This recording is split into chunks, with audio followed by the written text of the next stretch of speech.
Hey guys, so I've been on a little bit of a mission to figure out who the fuck I am.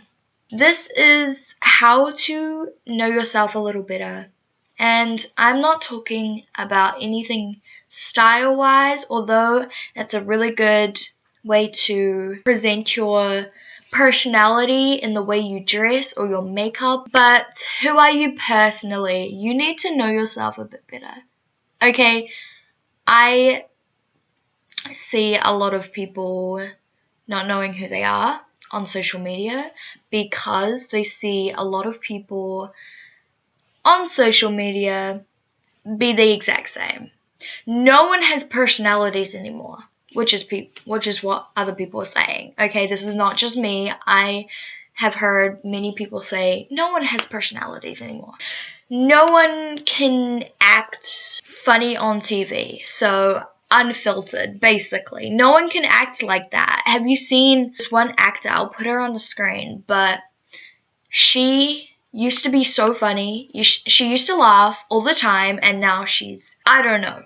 But we don't want to be like that. We want to know who we are, and we want to show it off, because what the fuck? I mean, we're all different people. Why don't we show it off? We're going to start off with connecting with our inner child. Connecting with our inner child. I know people talk about this a lot, but it does affect you.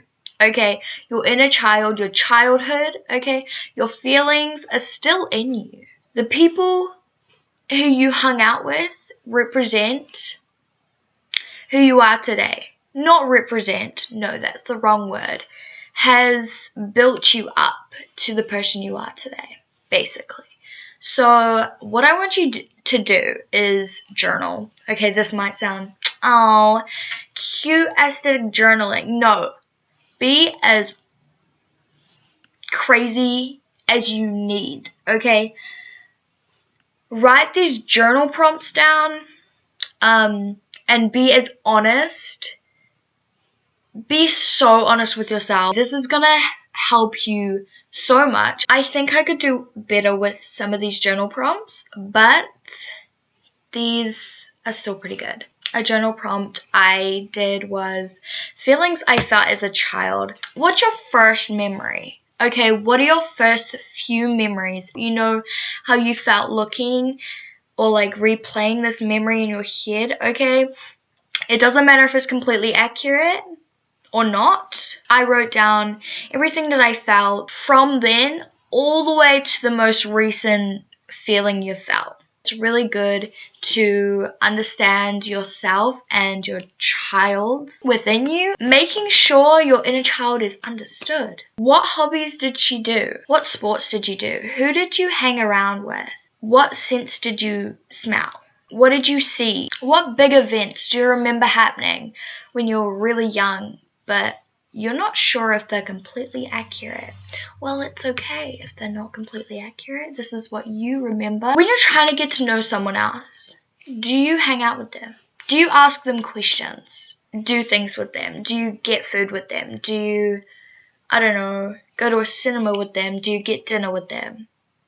This is what you're going to do when you're trying to figure yourself out, when you're trying to know who you are. You need to spend time with this person. You need to know and understand what you're thinking and who you are. Ask you questions about yourself. You will get to know yourself in no time. Find out your hair type. I've had no idea what my hair type is, and I'm still trying to figure that out.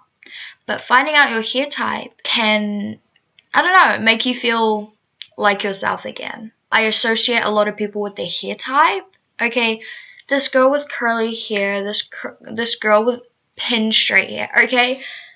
You gotta know what type of hair you have. Same with skin type. Skin type, you will have the best glow up if you figure out your skin type and your hair type. And figuring out what your body type is, figuring out what suits your body type, developing a personal style, okay? I've had a little bit of an iffy about that. That's quite hard because I'm so influenced by everyone around me and on social media. Reading something, like reading a book and then not straight away going to the fan base or something online to see other people's reviews. You gotta know your opinion before you see someone else's opinion. Back to developing personal style. What is something that you're mesmerized by? You can look at for ages. You love the colors, you love the textures, you love the way they sit. You love the way that the shape of it. I don't know. Being mesmerized by something could mean you like it. If you like it, you should try to look like it. I'm also trying to figure myself out, and one thing I'm doing is journaling. Okay, these are some questions that I've asked myself. So here are some questions that you can ask yourself. What color would I be if I were a color? In 3 words, how would I describe myself? In 3 words, how would I describe my style? What city would I be? What era would I be? What are 3 signature things of mine? What kind of friend are you? What kind of romantic partner are you? What's your favorite thing about yourself? What makes me valuable as a friend? What makes me valuable in my career? These are just a few questions that I've answered about myself. I've got a deeper understanding already about who I am as a person, and I'm going to ask myself more questions, of course, but I also set boundaries. Boundaries are really good as well. So here are my boundaries. Having boundaries doesn't necessarily mean boundaries with others, okay? You gotta have boundaries with yourself, otherwise you do not have self-respect. Heard it here first, girl. My habits are a way I show my self-respect. My mindset and thoughts are important to me, which means I have to keep them in check. My mindset and thoughts are kept in check by going to therapy, by meditating, by affirming affirmations in the mirror or wherever, and journaling.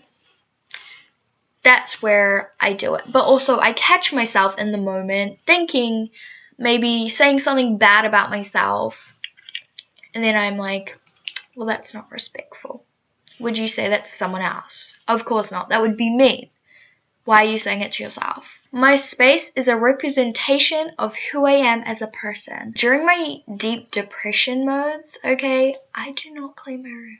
And so I've put this in place to make sure that my room is clean. My last one is feelings are supposed to come out only during times that are acceptable.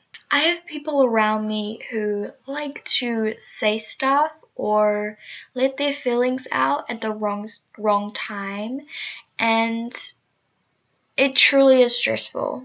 It truly is draining. I can't necessarily cut these people out because they live with me. And the boundaries I have for others, I'm going to add more, of course, but these are just main ones that really stuck out to me. In my thoughts, I won't take disrespect from anyone. I speak up when things are not okay. I hang around people who uplift me. I don't make myself smaller for anyone. Thank you so much for listening and watching, whatever this was. And I'll see you in my next video.